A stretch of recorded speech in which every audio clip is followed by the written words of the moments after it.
This is Beyond Busy. I'm Graham Allcott. I'm the author of a number of books, including the global bestseller How to Be a Productivity Ninja, and I'm the founder of Think Productive.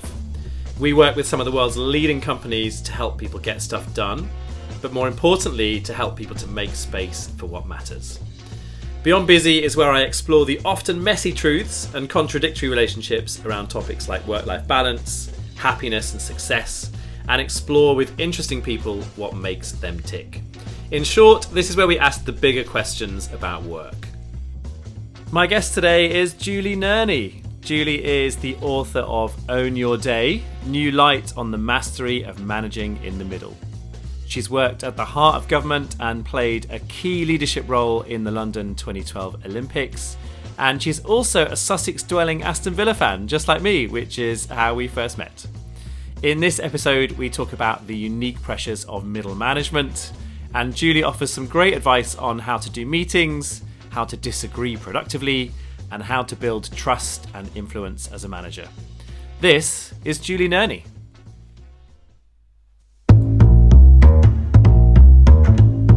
I'm with Julie Nerney. How are you doing? I'm doing really well, thanks, Graham.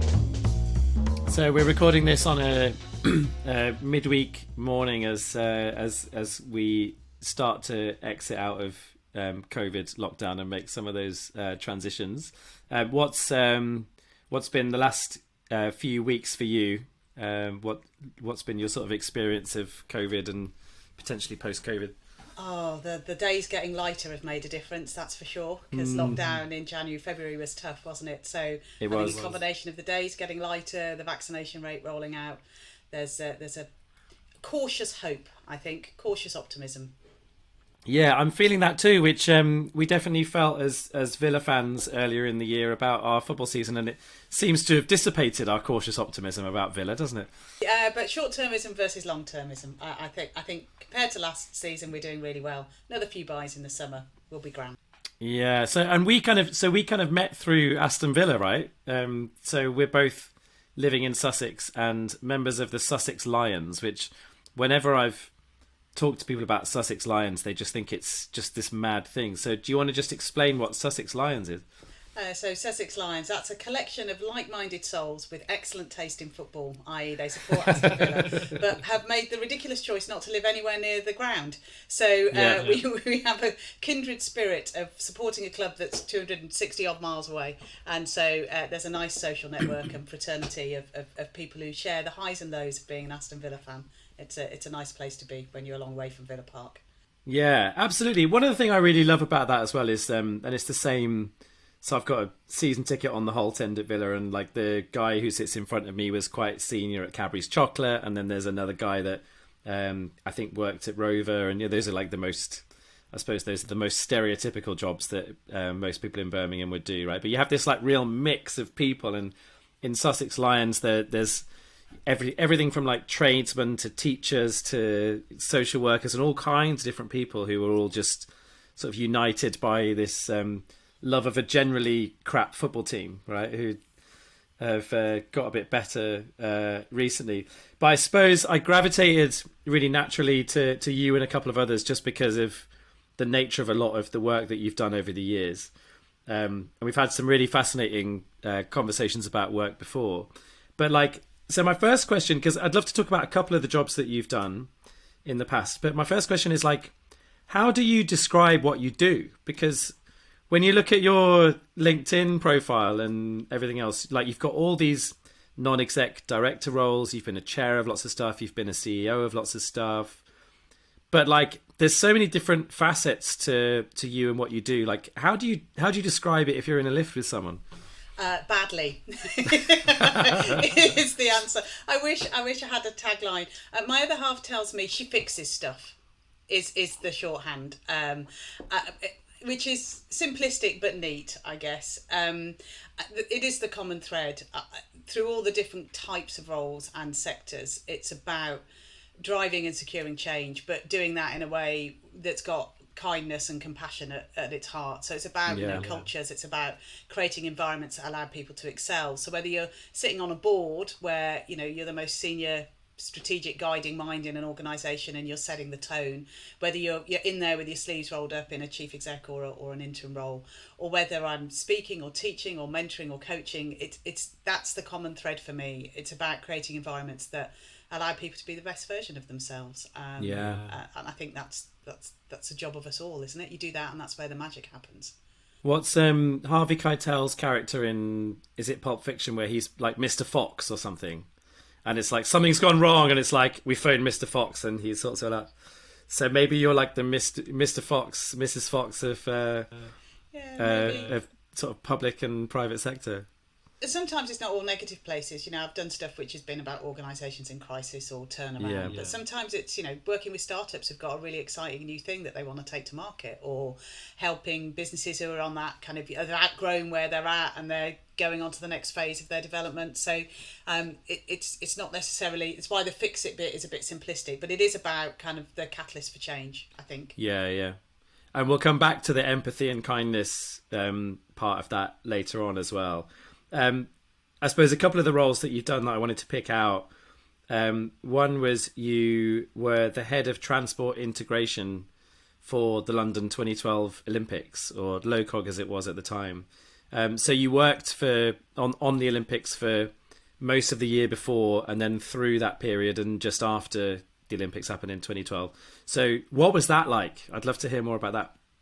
So I always say to people, it's probably the thing I'll be most proud of, because what a great showcase for the country. There was something optimistic and happy about that time. Maybe there's rose-tinted glasses with the decade that's come since then.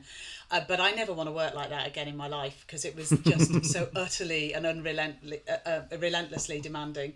I think part of the challenge was when Olympics set up and you have the committees, you have all the different functional areas, and transport is just one of many. And you get your leadership team in place 4 years out, you lock down your plans with a year to go, you're good. And for a whole host of reasons, they'd had a change in leadership, so they didn't get a transport director till not long before I joined. And I joined in October 2011. So we had like 23 people, and we had 23,000 at the time of the Games. So we had to do 4 years worth of work in a year. And then add to that our operation started early, because when the athletes started to arrive from April and May and go to training camps, we were transporting people. Then we had to run the operation, convert it all through the game. So I did 70 consecutive night shifts throughout the Games and the Paralympics. And then you have all the knowledge transfer and the handover to the IOC, and you've got Rio and Brazil at the time there learning for next time. So it was fundamentally the most intense period of my working life. I mean, it was just over a year. 7 days a week, 20-hour days, me or my boss in tears at 2 o'clock in the morning going, it can't be done. As long as one of us was in tears, it was fine. Both of us being in tears would have been a disaster. But it's a great example of how, people think, it must be easy because everybody wanted the Olympics to succeed. No, wasn't that easy. And transport in London, a lot of my friends said that's career suicide, don't touch it. So it was difficult stakeholder environment. There was a lot of politics. But I think it's a real lesson in the power of purpose and people to make the impossible happen. We shouldn't have been able to do that in a year. We really shouldn't. And the fact that it went so well, we were all exhausted afterwards. But there's a sense of pride about being involved in something on that national scale as well. So there are lots of tales I could tell from behind the scenes. Yeah. I suppose the one thing, just in terms of how we experience the impact of our work, I'd imagine just because you had such a lot riding on every day and you're doing 24-hour days, did you get much of a chance, were there moments while the Olympics were on where you could actually savour it and go, I played a role in this? Yeah, and I think the organisation was very good at doing that. So for the opening ceremony, they did 3 dress rehearsals where everybody working on the Games got to go to the stadium and see a dress rehearsal. And brilliantly, Danny Boyle came out at the start and said, you could tweet and you could tell the world about this, but you'll really ruin it. And not a soul did. Yeah. So 3 stadiums full of people, never let anything slip about anything that came in the opening ceremony. So that was great. And we applied for balloted tickets, and if we got tickets to an event, so I had a day, I worked the night shift, I went to the park, had a day watching the events, and then went back, which was probably a bit foolish, but I just wanted a day to soak up the atmosphere. So there definitely were real moments and moments of celebration in the team. In the 2-week handover between the Olympics and the Paralympics, there was time for us all to high five each other. Remember when we could do that, in a room together and hug each other and all that kind of Exactly. stuff? Yeah. It does feel like you say, it does feel like slightly a bygone era already, doesn't it? But I remember I got to go to the park for one of the days, and just all of the volunteers that were there and like the atmosphere that they created, it just felt like you were kind of walking into this kind of world of just super positivity, and just the energy around it was incredible, wasn't it? Yeah. It's very positive, wasn't it? It was wanting to showcase us to the world, and there was a pride that isn't that kind of that can turn into kind of the patriotism that flips the other side, but a warm pride about the things about our nation. I like the celebration of the NHS in the middle of the opening ceremony. Things that are part of our culture and our DNA, I think. So yeah, it was a great time, wasn't it? Yeah, and you also worked for the Cabinet Office. And I remember talking to you about some of your tales from just working at the heart of government as well. So tell us about that. I have the utmost respect for civil servants because they have that impartiality. They serve any minister and any government for what they need to do. I am probably too opinionated to do that for a long period of time. And there are certainly some politicians I've enjoyed working with less than others. Are you gonna name the names for us? Well, I think having weekly meetings with Michael Gove was probably my development opportunity of a lifetime, to have got through that for 12 months and not actually have slapped him once. I think I still consider one of my proudest achievements. That's amazing. Do you know what? I really did not expect you to answer that question, so thank you for being honest. That's amazing. I don't mind. As I said, I'm too opinionated. I don't think I'll ever want to work for Michael Gove again, so I don't think I've burnt any bridges there. You're fine. I actually did some work that ended up being for Michael Gove a few years ago as well, when I was in my youth volunteering phase and running Student Volunteering England. And then after that, I was a consultant doing work around youth volunteering strategy. And I ended up doing basically working on the policy that then became National Citizen Service. And so a lot of that got presented to Michael Gove. And I was only in a room with him, I think twice or maybe 3 times, but like, just what an odd man. Like, just really like strange. Just felt like a human who'd not had any of the same human experiences as anyone else. I think there's something interesting about politicians, about motivation, and honestly, we need great governments and we need strong democracies, and it's a thankless task, isn't it? I mean, it really is, and particularly in the last year, whatever the opinion about the government and the choices they've made, it's a tough old job. But I think there's a difference, aren't there, between the kind of people who are ideologically driven and the people who are in it for themselves. And the positive thing about Michael Gove is he's got an ideology that he actually believes in. And actually then as somebody to work with and manage and try and influence, there's a position. Whereas I've worked with other politicians. What the compass is. Yeah, other politicians where it's about what suits them. And they'll flip all over the place because they want what will help them most. And that's both really hard to work with and really disingenuous as well, given the roles that they have. So, I might not have seen eye to eye with him, but at least he was consistent. Yeah, right. And you've done a lot of work where you've been a chair or a vice chair of various public bodies, including Brighton and Sussex University Hospitals NHS Trust and Brighton College. You've also, as you mentioned, worked with startups. You've worked in central government. You've worked in the private sector. Do you have any particular kind of lessons that you think any of those sectors could learn from each other? Like, I'm interested in what you've found as being fundamentally different in those different environments. That's a great question. I think there's an element of complacency in easily funded environments versus urgency in those that aren't. There's a different energy that comes from size and scale. But that doesn't mean to say that you can't create that energy in larger organisations. It's just as organisations grow, they kind of bolt on lots of process, which sometimes limits things around them. But actually, there's more commonality than there is difference. And I often find this, having worked in lots of different sectors, and particularly in my interim work, people, we want somebody who knows sector X or sector Y. And actually what you want here is some leadership, some change management expertise, the ability to galvanise a team of people and get stuff done. I can learn about what you call things in this part of the world. Yeah. But there is that Yeah. parochial nature, I think, sometimes in sectors that makes them quite closed to different expertise, which I think can be limiting. But I think it's changing, and I think there's much more. The challenges that organisations face, there's much more in common than there is that's different.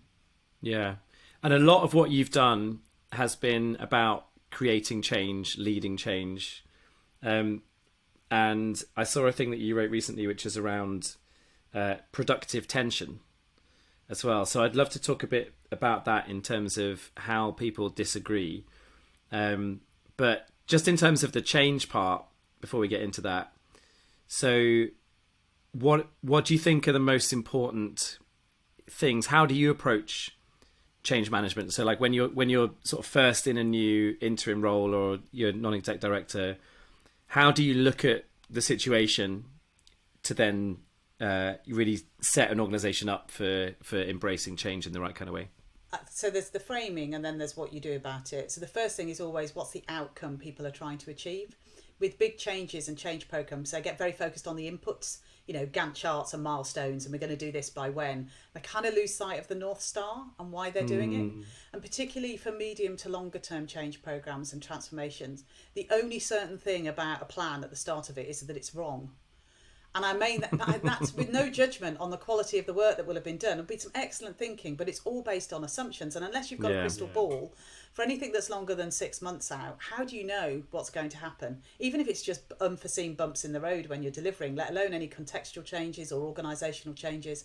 So there's something about being more relaxed about the input end of things, and letting the route to the destination be whatever it needs to be. You might not know you need to take a fork in the road until you happen upon that junction, but as long as you know where you're heading, kind of doesn't matter what route you're getting there. So I try at the start to make sure the framing's clear. What's the outcome we're trying to achieve? When will we know we've got there? What does success look like? Let's not worry about how the route. Let's be focused on the destination. And then when it comes to actually doing it, it's about the how, not the what. Countless organisations get obsessed with the what. We're going to implement a new IT system. Lovely. Shiny new boxes and screens over here. But nobody's thought about the change journey people have got to go on, the change of their behaviour. And they always leave the change bit till the end. Because that looks like a bunch of overhead and a bunch of effort and chatting and time when we want to be putting the boxes and the wires in, or the process or the thing, whatever it is that they're changing. So I say this all that if I had a pound for every time I said this, I'd probably be very wealthy. The how always trumps the what. Start with the how, not the what. The what will follow. Yeah. Okay. So those are my kind of two principles, really. Nice. And then, so this idea of productive tension. So how do you deal with it where you've got people who perhaps disagree with the change? How do you deal with it where you've got a board of people who disagree? Like just the whole notion of disagreement in our day-to-day lives feels like something that we're less and less comfortable with. So what do you think is important in terms of how we disagree? It's interesting, isn't it? There's this desire for consensus and harmony, and there's this tribal. You see it in society, don't you? This kind of tribalism. You belong to your tribe, rather than being able to appreciate other points of view. And a slight meander to answer your question. I remember seeing Armando Iannuccio said this at an event once. We were talking about fake news, and they had lots of great speakers. And he said something right at the end to say, we've forgotten how to debate. When I was at school, I was told to argue a point for 10 minutes and then argue the other perspective. We don't do that anymore. We just root ourselves in our own opinions and our own perspectives. So there's something about being prepared to see another person's point of view. There's something fundamental for me about curiosity and being open to and having an inquiring mind and not being defensive about closing things down. But I think how you make it work in teams is you're overt about it. And you kind of almost need to contract around how you're going to work and how you're going to operate to create an environment that makes that okay. So if I think about boards where I've chaired, I'm always amazed when I join a board, when I ask board members, what's the purpose of the board and what's their role? I've never joined a board yet where that's common. Because they all join for different reasons and have different motivations. So on a bit like the outcome point, what are we here to do? And how are we going to work together to deliver that? And part of that is going to be dealing with difficult stuff. We're not always going to agree. We need that cabinet responsibility when we leave the room. And, if people have lost the argument, that they'll still stand behind things, right? And so there's variants and flavours on that. But you kind of have that conversation to say, what does our value set, what does our behavioural framework, whatever you want to call it, look like for this group of people? And then how are we going to hold each other to account for it? So again, if I think about boards that I've taken on that kind of journey, we contract around it, and then we start to create a culture of feedback, and we give each other feedback about how we're doing. And sometimes you need to start gently with that. It can be anonymous surveys, but as the team matures and you get the confidence that the challenge is coming constructively from a place of respect, that it's grounded in the way you're working, you then end up in a place where you get to the end of a meeting, and I used to have open sessions to go, how did we do today? And we'd have our 6 principles, were we forward facing enough rather than backward facing? How did we add value to the work of the executive here? Because frankly, if we didn't, what's the point of us here as a board, right? Did everybody's voices get heard? Was there enough dissent in the debate? Was it too comfortable?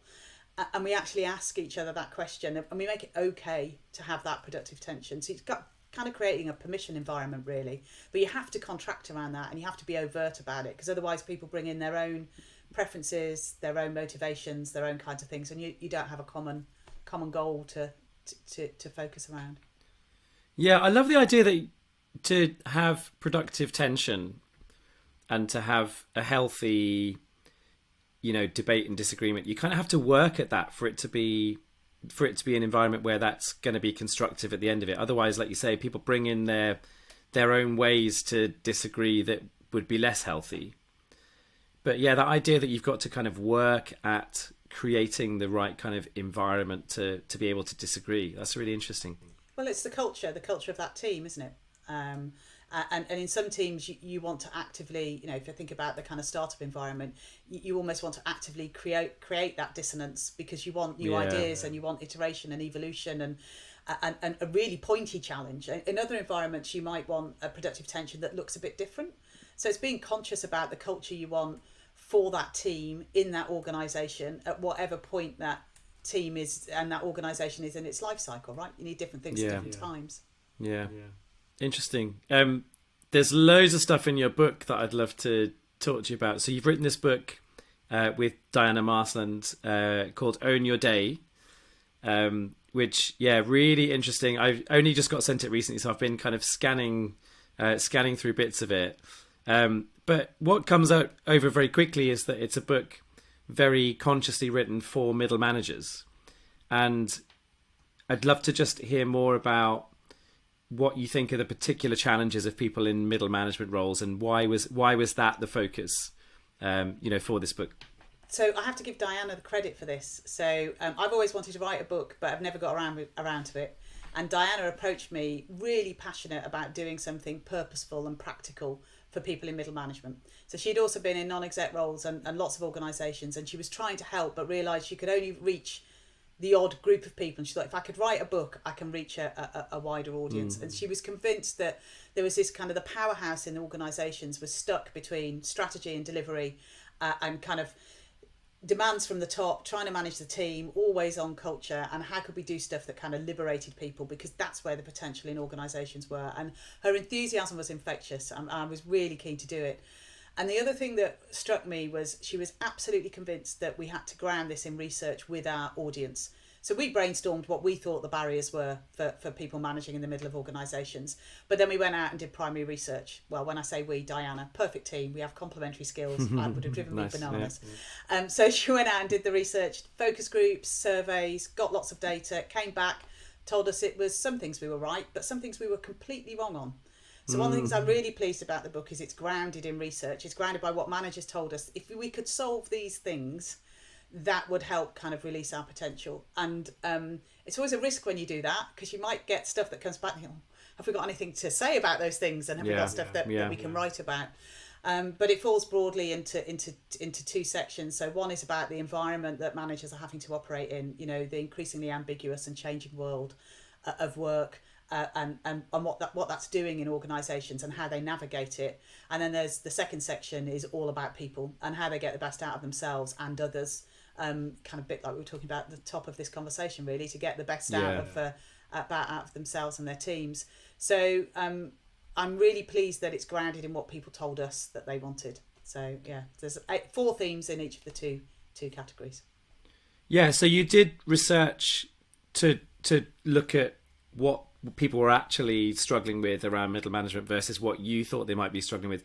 And you said that there were some things that you were surprised by, or things that you were wrong about. So I'd love to hear more about what those are. So what particularly surprised you when the research came back? So what surprised us was some of the things were much more what I would call timeless challenges. So we were expecting it to be much more about, 21st century working, etc., etc. But actually, when you looked at the themes, they're perennial challenges that have been around for decades, actually. All about kind of ownership and influence, change, leading teams, creating cultures. They've existed in time immemorial. So, of course, the world of work has changed and the way we might deploy some of those things are different. But it was much less kind of topically focused, if I were to say, kind of immediately topically relevant and much more enduring, which actually gave it more appeal because it was, well, actually, we need to, if we crack these things, then we're cracking them for a while because they've been around for 30 years or so. Yeah, right. So I think that was quite different. I think there was also something that came out really strongly was about meetings. Oh, bane of people's life. I mean, when we did the first set of research, people were spending 2/3 of their time in meetings. As we went through lockdown and we were validating with larger sample sizes some of the themes, that had shot up to closer to 80 and 90%. The Zoom culture, everything being structured, the corridor conversations not being able to happen. And that felt, in the context of some of the other content in the book, really quite tactical. But it was such a big thing that came up with everybody we spoke to. We thought, we can't not address that. We, each theme, the idea of the book is it's very practical, so it should be easy and pithy to reach in and out of, and then more information to come. If we'd known about how to fix meetings coming before we went to print, we could have signposted you, Mr. Wilson. Well, maybe, yeah. I'm not always that good at my own self-promotion. In fact, I have a team of people who are good at my self-promotion, but I still miss lots of those tricks. But let's talk a bit about meetings then. So what I noticed from that section of the book, because obviously I gravitated there, fairly quickly, is that we're very much on the same page about a lot of this. But let's talk about some of your ways that you think people could really approach meetings in a better way. Well, I think there's something here at starting with purpose, which is kind of a theme of this conversation, really, isn't it? I've talked about outcomes and clarity. It's how many times do we all find ourselves in meetings? We go, why are we here? Yeah. My favourite sport is adding up the cost of a meeting. I sit in a room and I think, okay, rough hour rate if we're here. And we're all sat here for 2-3 hours. This is a really expensive meeting. And actually, back to your point about sectors, it's something the public sector are really bad at. So particularly because on one hand, it's needed to do collaboration across organisational boundaries, but everybody comes. I mean, there were some meetings in the education sector. I was in a room with 50 people.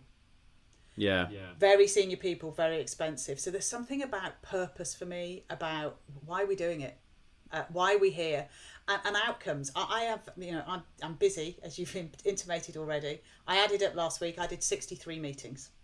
And people go, oh my God, that's dreadful. But I go through, I don't add it up as an absolute. I go through and I go, did each one of those meetings drive something forward, resolve an issue, or add value? And if they don't, I stop going to them. So I don't mind being in meetings if it's purposeful, but so it's where it starts for me. If it's not purposeful, that's what's irritating to people. I think at the root of the feedback we were getting in the research. And then you get into style and kind of how you manage the meetings and all those kinds of good things. But it starts with a purposeful meeting.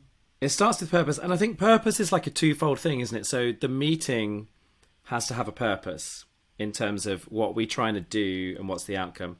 And then there needs to be a purpose as to why each of those people is there. And what you're doing there is actually the work that the chair should be doing often in those meetings, isn't it? It's like you're working out if you added value, but really the chair of any meeting should be looking down the list and making sure that every single person has a reason for being there, or a specific thing that they're going to contribute.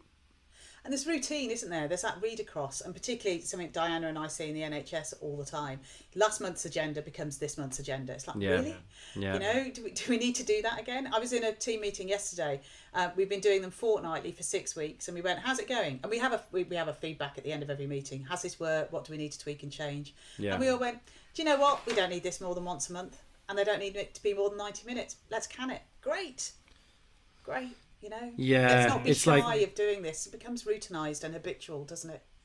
It's like the art of killing sacred cows, right? Because the chances are most of those meetings, they get started by a manager or a group of people who, for them, it's like their baby. It's their pet thing. And then if that person has left or whatever, it just becomes a thing that everybody sort of collectively owns. And then it feels sort of wrong to just let that go. But actually, it's one of the most powerful things you can do, I think, in organizations is give people the space to just... So we follow in Think Productive the Brewdog mantra. So one of Brewdog's corporate values is smash shit up. And because they're like punks, right? That's like their punk ethos. But we take that really literally.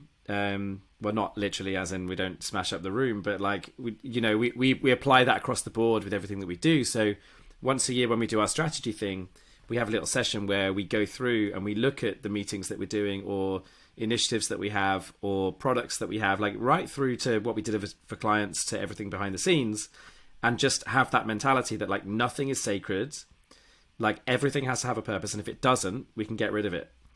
And it's incredibly powerful, just like you say, the cost of those meetings. If we do that with one meeting, but it's a once a week recurring thing, that's a huge saving of time over the course of a year, and money and resource, But it's about you've created a permission environment where it's okay to do that. Yeah. And it's about a recognition that organisations aren't static things. They're responding to their environment. They might be changing strategy. They might need to deliver different things. Yet we still pursue the same tools to do different outcomes. It's like, actually, no, they're not static. And I was talking to somebody this morning looking at governance for a board. And an organisation that has been through crisis is now coming out the other side. So the way the governance had to work needs to be completely different now. But people don't want to let go of what they used to be doing because they're comfortable with it now. It's the new norm, and so you have to create that permission, don't you? That open. They say no, we're going to stop and think about what we need now in order to make it productive again. You said something, and I can't remember if it's one of your emails or books, about if you're not saying no enough, you're probably doing stuff you shouldn't be. And I use it all the time with people. Yeah, it's like if the way to know if you're saying no regularly enough is if some of those no's are a bit uncomfortable. Because if everything that you're saying no to is just a really easy, straight no, then you're probably either still taking on too much or you're not creating the space for the stuff that matters even more. And so like the art of the uncomfortable no, I think it's a really important art in business, right? Yeah. Well, people talk about prioritization, but they never talk about what they're going to stop doing. Yeah. Probably need to create some space for something different, don't we? So we need to start with no. Indeed. The other thing people talk about is like I've got 15 priorities, right? And I just think that means you have no priorities, like by its nature. Yeah, and also people who say I've got this for the next 3 years, and it kind of going back to my change point, really. And certainly, my approach to delivering change is we do what's coming up for the next 3 months, and then we look at it again, because you've got to be course correcting all the time, haven't you? I mean, it can be uncomfortable for people to do that. I've certainly worked with teams where I'm working on a project at the moment. I think we're on our 16th version of the approach that we use to support change, because we're constantly curious and feeding in learning and stopping and smashing it up where we need to and starting again. And for people who like that, it's great because they're curious and they like to be outside of their comfort zone. But for some people, they find that completely exhausting. Because they just go, actually, can we just stick to something for a while longer and keep going? So I definitely have an energy about me which is very curious and sort of relentless, and I know that drives some people in my team insane sometimes as well, who are much more they'd much rather manage things and maintain things in a really beautiful way than be constantly changing those things. And I'm always sort of pushing for the change and the optimization, making it better and all that sort of thing, or changing my mind and ditching things. It sounds like you're also often the sort of the hired in curiosity, right? Like that's a thing that comes naturally to you, is to question everything and to be curious. So do you ever find there's a downside to your curiosity when you're brought in somewhere? Do you ever find that you're questioning the wrong things or questioning too much? Yeah, and it's always about balance, and so it's about seeking feedback, I think. So I try and make sure when I start somewhere that I do a feedback check-in after a week, after a month, after 3 months. I get some soundings about how it's landing. Somebody I work with said, if it wasn't for the fact that I was a people-centered individual, that kind of curiosity, drive and energy would be exhausting for teams. So you have to do that. It's the how being more important than the what again. You have to do that with people at front and centre, and how you take them on that journey, else it's just intimidating and demanding, I think. Indeed. Yeah, one thing I'm talking about a lot at the moment with my work on kindness and stuff is the idea of truth and grace. So you need to be driving through the truth of the scenario, but also you've got to do it with a very people-centered, kind approach at the same time. And compassion. If I think about some of the project people I work with, when I was saying the only certain thing about that lovely Gantt chart is it's wrong. They want to do 12,000 lines of a project plan. And you try and explain that things are going to iterate and change. So if they're going to iterate and change that frequently, you're going to spend your whole time updating that plan, which is probably going to drive you nuts. But they'll still go, no, but I want to do that. And then the third time they've updated it, they go, do you know what, you're right. We only need that level of detail for the next few weeks, don't we? Because it's all going to change. So you have to have the compassion and kindness to let them experience it for themselves. Telling people doesn't work. I think people learn best through experience. So you can frame it, but it's always better when people get there themselves. That's such an important thing. I remember my first job out of university was back working for the university on student-led volunteering projects, and we used to describe it as what we're providing as the staff team who are supporting these student-led projects is we're creating the safe space for them to make mistakes.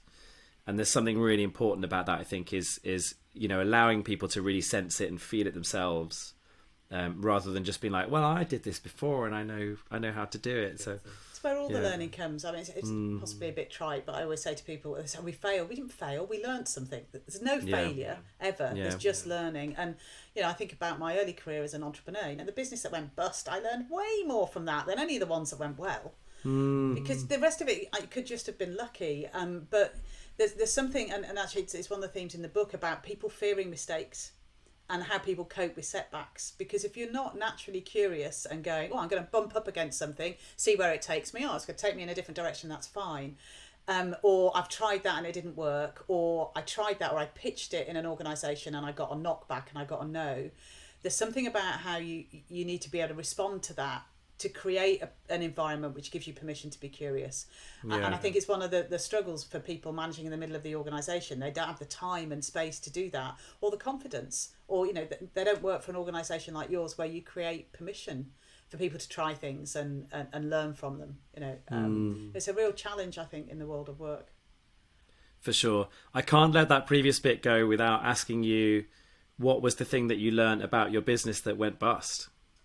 What did you learn from that? Cash is king. Well, yeah. Yeah, there we go. Should have known that one before, Julie. Come on. It's the simple answer. Yeah, we've been trading for 5 years. We were very young, paying ourselves too much money, having too much fun, not keeping enough cash in the organisation, but I've worked with a supplier over a period of time to get a bunch of cash together for a big launch for something, and we handed the cash over to the supplier. They went bust the next day. We literally turned up at their office and there was nobody there, and so it wiped our entire cash reserves. So you always need more than you need, and cash is king. There you go. Yeah. Because actually a lot of businesses go bust not because they're not profitable, but just that they run out of cash. And I think before you run your own business, you don't quite recognize the difference of those two things, right? So the cash flow. What's also really difficult when you're, as I found, because we did the approach of bootstrapping. So we didn't have outside investors, we didn't borrow from the banks. We basically just ploughed all the profit back into the growth, right? But what you find is the hungrier the growth, the hungrier your cash flow is to just hold the money there. And so you have this kind of double thing of, wanting to have that money in the bank so that you can grow, but also you're probably under pressure to increase people's salaries and to start paying yourself and all that, or invest all at the same time. So it kind of feels like in those early years, like bootstrapping is sort of cruelly and doubly hard because of the sort of needs of cash flow, right? Yeah, really hard. Anything else that you learned from that failure? Spreading yourself too thin. So we started with, it was my first business, so we started it's in the music business. And so we had a management company, a publishing company, a record company. We had like 4 different arms of one business, to spreading yourself too thin across different things. Build something and then consolidate it and then build from there. There's a pace to growth, I think. And some business, and it depends on the sector you're in. You know, if you're in fast-moving technology business, that pace is completely different to other sectors. And this, I'm afraid, is over 30 years ago now that I'm talking about, Graham. So the world has changed, you know. I handed out flyers and there were cassettes. I mean, you know, this is how old I am. So of course the world has changed, but there's something about the pace of growth, and you can grow too quickly. And that's where companies run out of cash, I think, when you overtrade like that.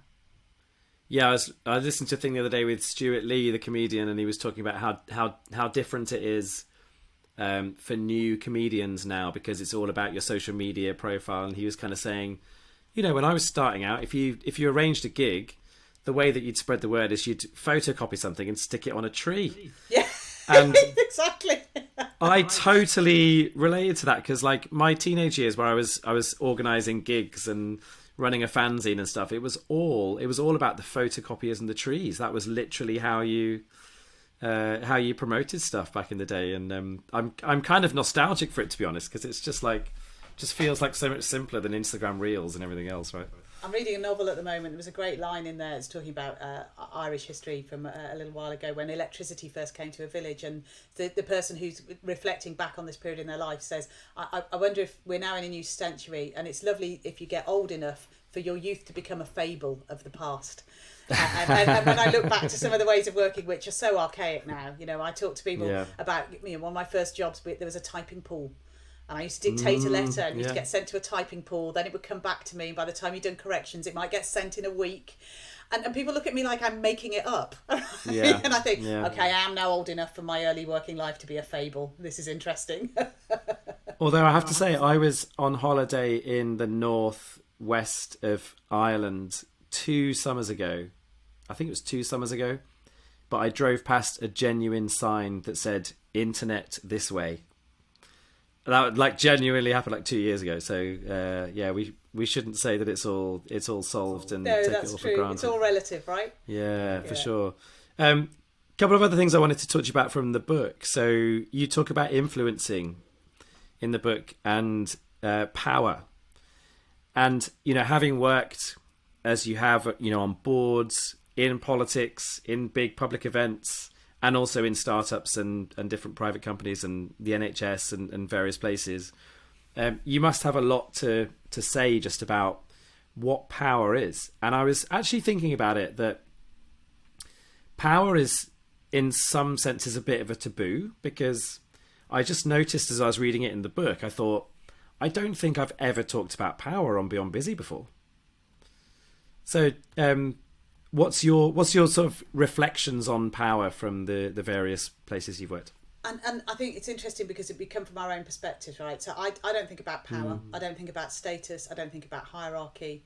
Partly because I created my own environments, and partly because I'm fortunate enough to be in a position where I carry that badge. And we forget all the time the importance that has to people in organisations. Yeah. You know, I'm working in an organisation at the moment with 700 people, and there is that's what the exec says, or that's what my boss says. Whereas, of course, when you're in different environments where power is more distributed, you don't notice it so much. So I don't think about power in that sense. I think about influence, but people talk to us, and managers definitely spoke to us about power in the research. It mattered to them, probably because where they are sitting in organisations in the middle there, where they're feeling powerless in some respects, kind of being asked to do both. But, you know, that horrible place where you have responsibility but not accountability necessarily. Yeah. And so there's something for me about what's changed for organisations is they have the illusion of control, because it was always an illusion, over the power they have over their reputation and their people is gone. And it's not just about structures getting flatter, it's about social media, it's about opinion being out there, it's about information exchange and channels being more free. But it's also about the increasing need, I think, for collaboration across organisations. So the power dynamic is softer. It's not about hierarchy. It's not about I report to this person that instructs me, old-fashioned though that is anyway. It's about how you win hearts and minds around common goals and common purpose. because organisations just don't work in isolation anymore. They work in communities, either competitive or reciprocal communities. And so there's something different for me about that. That's something that's very much changed in terms of the context and work, certainly in the 30 years that I've been at work. But still, in big organisations, hierarchy matters, status matters, where people are on an org chart. And for you or I suspect that's almost an anathema. And it was a helpful reminder to me that that was something that people were still struggling with. Well, it's something that I'm conscious of when I go into organisations, right? Because then for that day, I have to respect that hierarchy and be conscious of what I'm saying about people in those hierarchies and so on. What do you think are some of the ways that people can sort of adopt more like the new mindsets around power and perhaps, build up that influence, even if they're not at the top of the hierarchy? Yeah, so it's all about networks and relationships. And this is something I learned way too late in my career, because despite how chatty I am, I'm the world's worst networker. I mean, I literally hate being in a room with people I don't know. Yeah. I stand like a wallflower going, I haven't got interesting things to say. I don't want to get into a conversation. Wow, that really surprises me. From what I know of you, that's really surprising. No, I hate it. People I know, or when I've got public speaking, fine, I've got something to say, and then people come and talk to you. When I have to go up and initiate a conversation with somebody, I find it really, really hard. Wow. So I was really late to the power of networks and collaboration. And I think networking in organisations, finding touch points, finding the people who can open the door, who can smooth the way, who can just be a sounding board for you is so important, particularly in larger organisations. So it's becoming networked. You can do it through formal groups. You can do it informally through people you just... I was going to say bond with over the water cooler, not that we've done that for a year or so. But so there's something there. And there's something about how organisations can enable this by just devolving decision-making, taking it out. The people who are furthest away from the problem are the least qualified to know the solution to it, right? Yeah, for sure. Yet it always goes that way, not that way. I'd love to turn organisation charts on their head. Because the people at the front line, whether they're answering a customer service call or whether they're doing something operationally in your business, they hold your reputation in your hands. It's got nothing to do with the chief exec. Yeah. It's the people at the front. So how do we devolve decision making? How do we get more voices heard? Because you just get better outcomes that way, and it makes disrupting the power dynamic an easier thing for people to do if they're wedded in kind of status and hierarchy.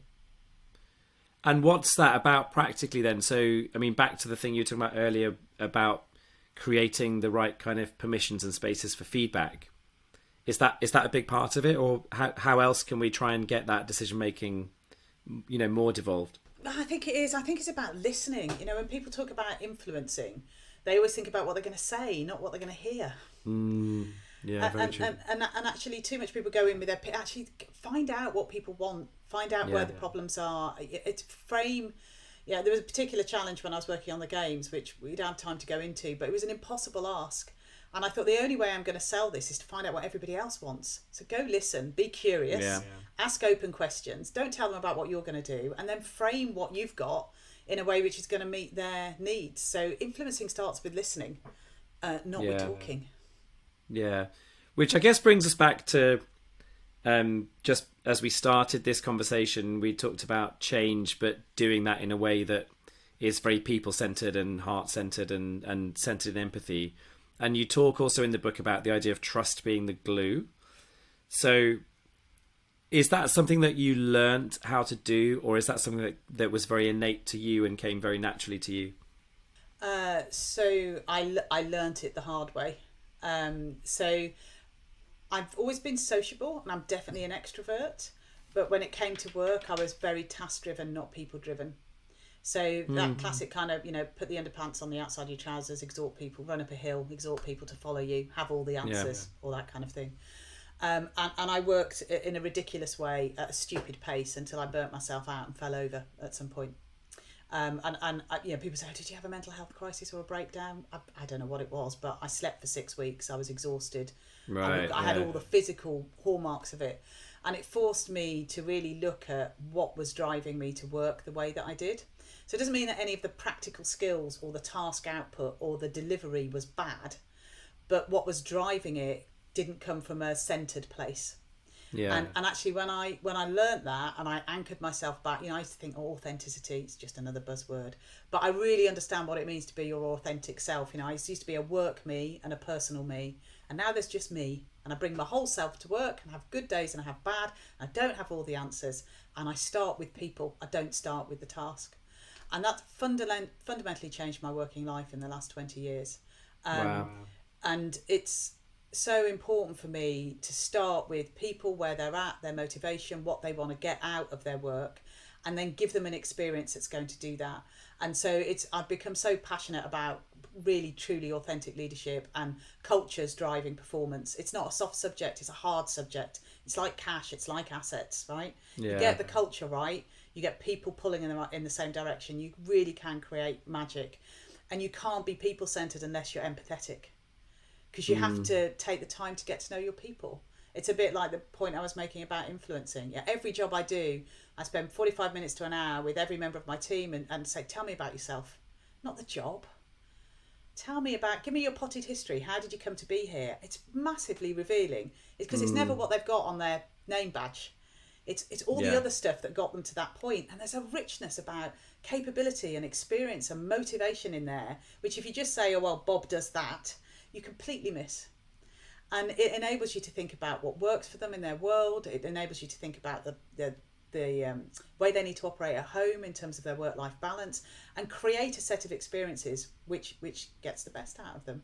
And I had been so, in the early part of my career, I wasn't a people ogre, I was a sociable creature, but I started with, there's a job to do, stupidly off the scale, completer finisher, get stuff done.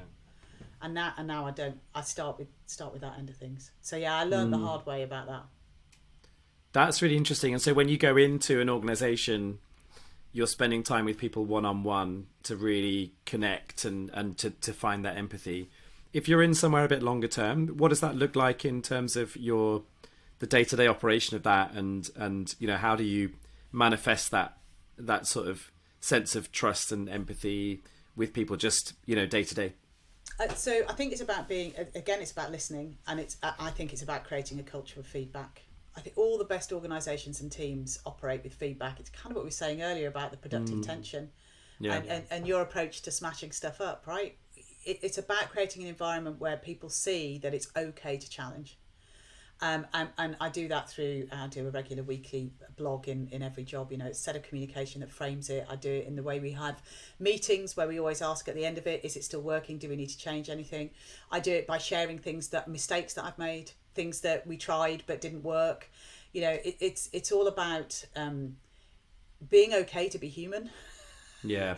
Right? Yeah. Because we're all people, and we're all different kinds of people, and the things that make us have good days and bad are different. And I think by listening, you can also organise work in ways. So I always ask people, what does a good day for you mean? When you go home and you punch the air with joy, you go, get in, that was a great day.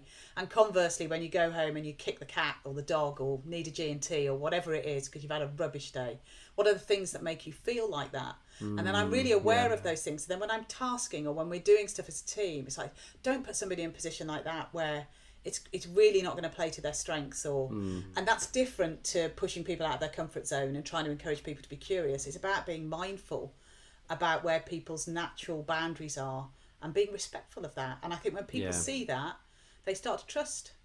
And some people trust immediately, some people you have to earn trust, but it's really old-fashioned, but it's true. You've got to walk the talk, right? Absolutely. And I think I often have this little phrase which I share when I'm doing keynote Q&As and stuff. When we get onto people management, is to basically say the most important thing to remember about managing people is that humans are weird. Like we are all weird, right? And we're all different, and we have all these weird narratives that we've spun ourselves for 30 years, and and biases and trauma and all these kind of things that just impact the way we show up. And I just think it's a really important starting point is to just say, hey, we're all weird. How are you weird? And start from there, which really feels like what you're doing there with that whole, what's a great day? What does that look like? What does a rubbish day look like? What are the things that really bug you? Just asking those kind of questions. I think that's so important. Yeah, well, but you have to do it. You have to really care about it and be interested in Yeah. it. I worked with a consultant once who was a brilliant consultant, and by that I mean the kind of consultant who needs to be the cleverest person in the room, because that's what they're being hired to be. So they show up, they're brilliant, they're clever, they're insightful, they give you expertise. Terrible leader. Right. Yeah. All right. So ended up in a job where I flipped to leading the team rather than being the external consultant, and oh my lord, couldn't manage the team because not remotely interested. Not people-centred at all. Intellectually brilliant, but not people-centred. And I think it's recognising, as you say, people are weird, but we all play to different strengths, and it's finding your groove, isn't it? And what's right for you is so important. I like the what's weird about you. That's great. Yeah, I think I also heard that from Alain de Botton about relationships as well. So he's got one of his School of Life videos is kind of about how to succeed in dating, which I need to watch again, I think, but that's a whole nother story. But he has this amazing thing where he's like, the first thing you should do on a first date is you both sit down and you tell each other how you're weird.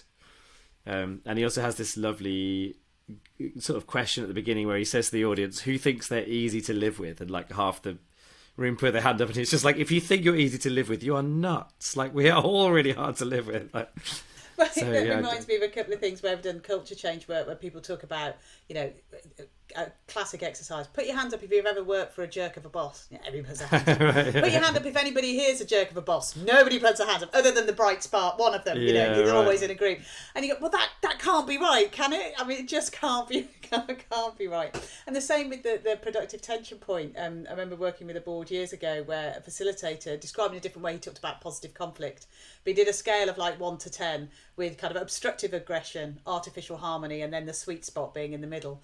And he said, and the artificial harmony is like people in a room going, oh, yeah, oh, no, that's fine. And then leaving the room and complaining about it. And by the way, that works at home too. No, yes, darling, that's absolutely fine. Yeah. And this is the point about work and home. These skill sets, they're a read across, aren't they? So there you go. Weirdness for dating as well as for work.